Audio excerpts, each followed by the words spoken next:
back to Everything DIY. We are going on a snowboarding trip soon and thought it'd be fun to kind of show our community of DIYers how to set up their own snowboard stance if they're interested. We're also going to have two other videos. One is how to sharpen the edges on your board and the other is how to wax it.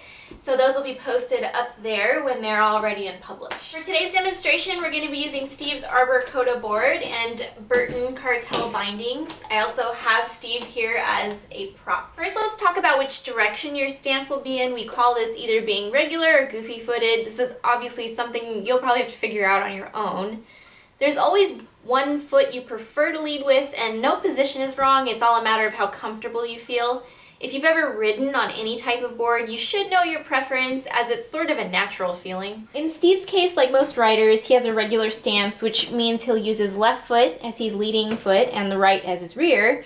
This is usually where you get most of your stability. In the same way, if you like to lead with your right foot and control with your left, this is called goofy-footed, as it isn't very common. Now that we know how Steve wants to lead his board, we're going to determine his stance width, which basically means how far apart his feet will be on the board. This is generally measured by taking the distance between the centers of the binding discs. So before we get into this, let me start by saying there are no set rules for stance width. You should ride the way you feel most comfortable for the types of conditions you'll be seeing. What we're giving you here is more a general guideline for how you can find your comfort zone based on how tall you are. There are a couple ways to determine your width. The first and most common is to have your feet the same distance as your shoulders. Some like this method, while others seem to think it makes you more inclined to straighten and lock your knees. We tend to agree with the view that being in this type of position can make riding a bit more rigid and unbalanced. We think your stance should give you a more natural instinct to bend your knees so you can keep a lower center of gravity and better balance. To do this, you should open your stance up just a bit wider than your shoulders. One way we find a good distance for this task is to measure the distance from your heel to your kneecap. So if I'm measuring that on Steve, it'll be about 21 inches. Versus the shoulder-to-shoulder measurement of 20 inches. Now that we know Steve's direction and width, we can decide where on the board we'll place the bindings. In other words, the setback. Most all-mountain boards will have a natural setback stance, which means the nose of the board is a bit longer than the tail. On park boards, you'll see more of a center stance because it makes spinning and riding switch much easier. Again, this is more about riding style preference and the conditions you'll be encountering. If you like to ride fakie or spin, then you'll want to choose a more centered stance. If you'll be riding in powder, then you want more a setback stance. It makes riding a lot easier since most of your weight will be on the back of the board, making it simpler to lift your nose over powder. We recommend that you start somewhere near the middle of the board with maybe a 1-inch setback, then move the bindings in small increments until you find the most comfortable position.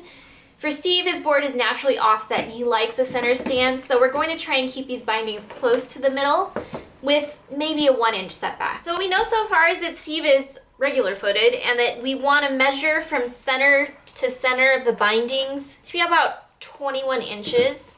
Oops. So I'm going to measure that right now.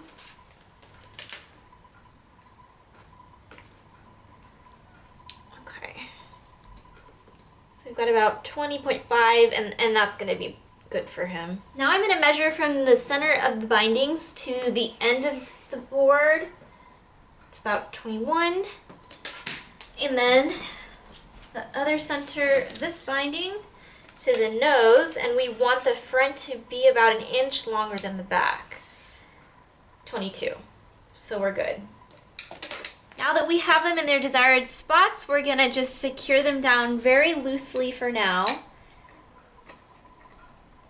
Get that started.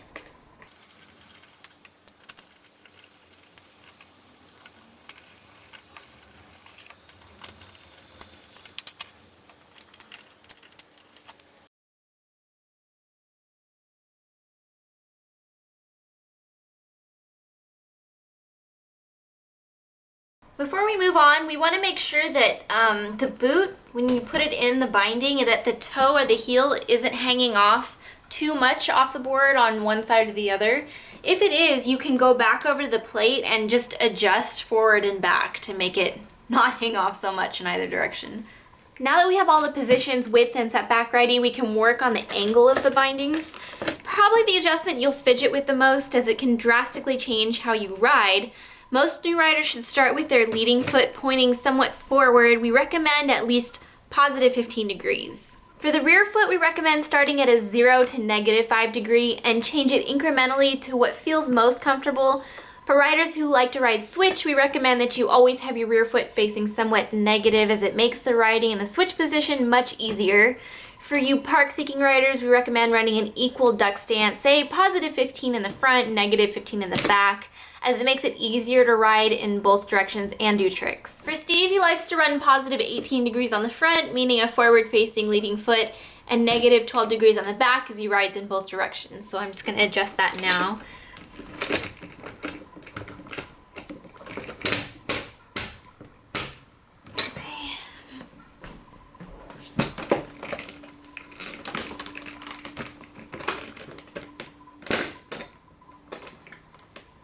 Now I'm just going to double check the measurements again before I tighten everything down. So we have still 21. Okay. Back 21. And the front 22. The inch longer front, which this looks good. Now I can tighten everything down.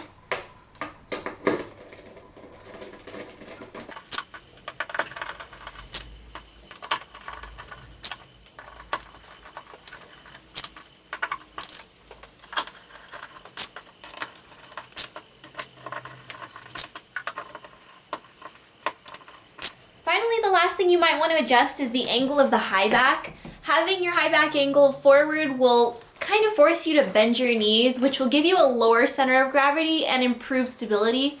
This will, however, make it harder to correct yourself when you're doing air tricks or rails. So if you're a park rider, you want to start setting them into a fully straight position. Steve asked me to leave his high back positioning as is. They're more in the middle to low angle setting, and you can usually adjust the setting on a spinner or a clicker at the base of the high back. Okay guys, I know that's kind of a lot of information, but honestly, there's no right or wrong way when it comes to stance adjustment. It's just really about going out there and riding and then adjusting to do what you think is best for you.